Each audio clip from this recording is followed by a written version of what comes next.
5 sotu 7 xona hovlingiz bo'lsa, mazza bo'lsa kerak. Sizlar uchun hozirgi paytda zo'r lokatsiyadan uy topib qo'yganmiz. 5 sotu 7 xonadan iborat bo'lgan ichkari remont holatlari juda ham chiroyli turibdi.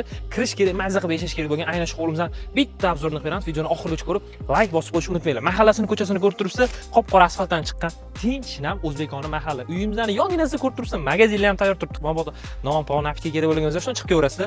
Mahallaning ko'chasi juda ham chiroyli ekan. Ketdi uyimizdan kirib ko'rib chiqamiz. 12,5 metr fasadi, 40 metr uzunasiga tushayotgan aynan shu uyimiz. Darvozaxonani ko'rib turibsiz, hozir katta qochib qo'yganman, attinglar ko'rinib tursin deb, bemalol ikkita mashina qurib qo'ysanglar bo'ladi. Darvozaxonaning yon taraf kichkina eshik turibdi. Yon tarafga o'zini kotsolniy xonalari ham tushyapti. Chiroylikina eshiklar to'sib qo'yilgan. Ichkarilarni ko'rib turibsiz, yashil hududli, gazonli qilib, juda ham chiroyli atmosfera qilib qo'yilgan. Yon tapchalari ham bor ekan. Va alohida hovlimiz uchun ham sanuzallar qilib qo'yilgan, razdelniy holatdagi hammom.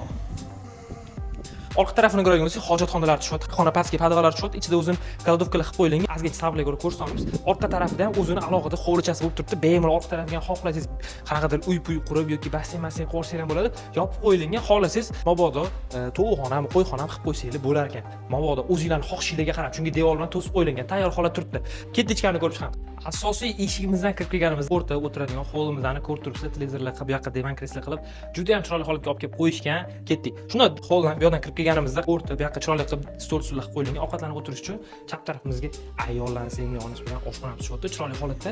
Ketdik. Bu yoqqa kelganimizda oshxonaning ro'parasida chiroylikkina bitta zalimiz bo'lyapti. Birinchi etaj uchun ketdingizdan kesak ko'tarilamiz. Ikkinchi etajga shunday ko'tarilganimizda ko'rib turibsiz, xonalar juda ham ko'p. Odamlarning parket tushyapti. Zinadan ko'tarishimiz bilan chap qo'limizga bitta chiroylikkina yotoqxonamiz tushyapti. Ketdi. Yotoqxonani to'g'risini ko'radigan bo'lsak, alohida bitta, yana bitta yotoqxonamiz yon tarafida o'zini sanuzallariga ega holatda bo'lib turibdi. Ketdi. Yon tarafini ko'radigan bo'lsak, birinchi zal, ikkinchi etaj uchun. Va to'g'risini ko'radigan bo'lsak, alohida bitta kattaroq yotoqxonamiz bor. Ichida o'zini alohida shkaflar qilib qo'yilgan, gardrobni qilib turib, ko'rsangiz bo'ladi. Tayyor holat turibdi. Olish kerak, mazza qilib yashash kerak. Orientir Toshkent postdan atiga 5 kilometr kirib kelganimizda O'rizor ko'chasida, ya'ni O'rizor mahallasida joylashgan aynan shu uyimizda, xudo xohlasa hammalarni kutib qolamiz. Maktab, bog'cha yaqin joyda joylashgan.